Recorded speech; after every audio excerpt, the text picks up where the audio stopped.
Oke, baik. Bismillahirrahmanirrahim. Assalamualaikum warahmatullahi wabarakatuh. Balik lagi bersama saya Firhan yang biasanya dikenal sebagai Firhan Cuhanter ya. Kembali lagi ya kepada materi selanjutnya ya. Dan saya pribadi di sini bakal membahas materi yang banyak Bapak Ibu atau kawan-kawan mungkin tanya ya, apa itu support resisten dan apa itu supply and demand dan bagaimana perbedaannya, karena akhir-akhir ini banyak Bapak Ibu atau kawan-kawan semua yang menanyakan kepada saya perbedaannya seperti apa dan definisinya seperti apa, kemudian cara pemakaiannya seperti apa kayak gitu. Oke, sebenarnya support resisten dan supply and demand ini adalah materi dalam technical analysis basic sebenarnya. Untuk support resisten itu adalah harga tertinggi dan harga terendah sebelumnya, di mana biasanya ditentukan oleh garis horizontal line seperti itu. Dan kalau supply and demand itu biasanya didefinisikan sebagai zona asal sebelum adanya pergerakan impulsif atau sebelum adanya pergerakan besar, di mana itu adalah jejak institusi besar gitu ya. Dan keduanya biasanya dijadikan acuan untuk entry buy atau entry sell seperti itu, dan dijadikan acuan juga untuk menganalisa dalam structure market. Biasanya seperti itu sih. Sorry ya, ngomongnya rada kecepetan jadi rada ribet. Sorry. Oke, baik, mungkin sekarang kita contohkan langsung aja di market ya, bagaimana support resisten terbentuk dan bagaimana supply and demand terbentuk, dan biasanya saya sendiri beracuan kepada apa sih untuk melakukan entry buy atau entry sell kayak gitu. Oke, di sini kita bakal menentukan support resisten dulu kayak gitu. Seperti pada definisinya yang sudah tadi saya jelaskan, di mana kalau kita ingin menarik support resisten itu adalah harga tertinggi dan harga terendah sebelumnya kayak gitu. Kalau kita lihat dari harga running sekarang ya, ini di chart XAUSD ya, di time frame 1 ya sebagai contoh, harga running sekarang itu di 4.406. Jadi kalau kita lihat ke back story, harga tertinggi sebelumnya kan ada di sini. Nah, kalau misalnya kita tandai dengan garis horizontal line, ini harga tertingginya di sekitar 4.435 ya.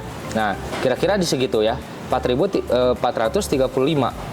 Nah, kalau misalnya kita lihat harga terendah sebelumnya ya, secara back story ya, dari harga running ya, kalau misalnya kita lihat ya, ini di sekitar 4.360 kayak gitu. Nah, biasanya para trader itu ketika menggunakan teknik support resisten itu dia buy di area support ya yang sudah ditandai di sini, dan sell di area resistennya seperti itu.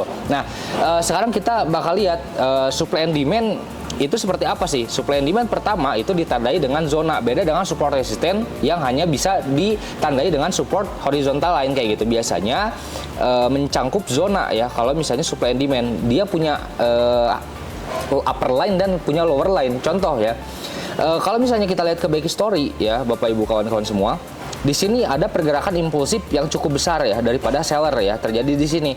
Nah, sebelum pergerakan impulsif, kalau kita lihat di sini terjadi yang namanya area base ya, atau area konsolidasi dalam skala kecil kayak gitu di sini.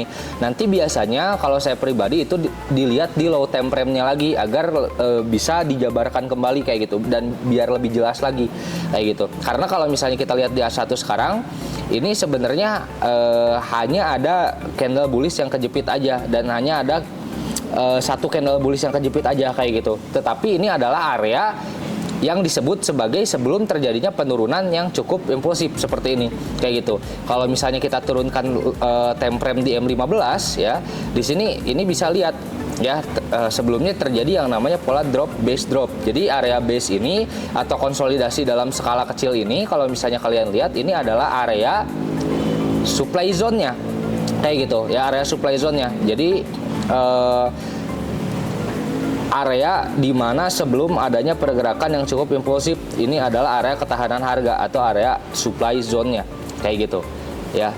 Jadi kalau misalnya contoh menandai area supply zone seperti itu, dan kalau misalnya kita lihat memang market itu respect di area supply zone-nya ya, di area supply zone-nya, dan kemungkinan ketika adanya respeksi seperti ini dan rejection-nya cukup kuat ya, ini dia bisa melanjutkan lagi penurunannya mengejar ke area demand zone terdekatnya kayak gitu ya. Dari sini ya, ketika dia reject harusnya dia bisa turun kembali. Dan mungkin kalau misalnya Bapak Ibu udah gabung grup ofisialnya, kita ya udah running profit karena tadi kita ambil sell di area supply zone-nya ketika kita memakai teknik supply and demand seperti itu ya. Jadi kurang lebihnya seperti itu. Dan di mana untuk area demand dari harga terdekat sekarang kayak gitu. Area demand itu terjadi ketika harga melakukan impulsif bullish ya. Jadi area sebelumnya itu adalah area demand kayak gitu. Ya, area demand. Ya, sebentar. Ya, jadi sebelum area sebelum pergerakan impulsif bullish itu adalah area demand-nya. Jadi kan pergerakan sebelumnya ada di sini nih, area sebelumnya ada di sini. Nah, ini adalah area demand-nya kayak gitu. Ya. Nah, kalau kalian lihat ya, sebelumnya kan di sini ada pergerakan impulsif bullish ya, atau candlestick yang cukup strong bullish kayak gitu. Nah, sebelum ini tuh ada area konsolidasi sebelumnya kan. Nah, area konsolidasi ini adalah area yang bagus untuk kita tandai sebagai area ketahanan harga atau disebut area demand kayak gitu. Ini adalah area good price for entry buy seperti itu ya. Dan kalau misalnya kita lihat ya di H1 sendiri kan sebelumnya terbentuk drop di sini, kemudian terbentuk area base atau adanya konsolidasi skala kecil di mana buyer dan seller sama-sama kuat dan dihantam lagi ke atas gitu. Berarti di sini ada pola drop base rally di mana kalau kalian belajar dalam materi sebelumnya, drop base rally ini adalah pola pembalikan arah kayak gitu. Ya, yang sebelumnya turun menjadi naik kayak gitu. Dan ketika nanti harga retest lagi ke bawah sini ya, dan menyentuh area demand-nya, harusnya dia bisa naik kembali karena secara tren pun ya kalau kita lihat masih uptrend juga gitu secara structure marketnya seperti itu ya. Jadi kurang lebihnya seperti itu. Dan untuk time frame sebenarnya menyesuaikan. Kalau misalnya kita mau intraday ya, kita misalnya contoh pakai H1 dan kita bisa lihat di M15 mungkin atau di M5 seperti itu.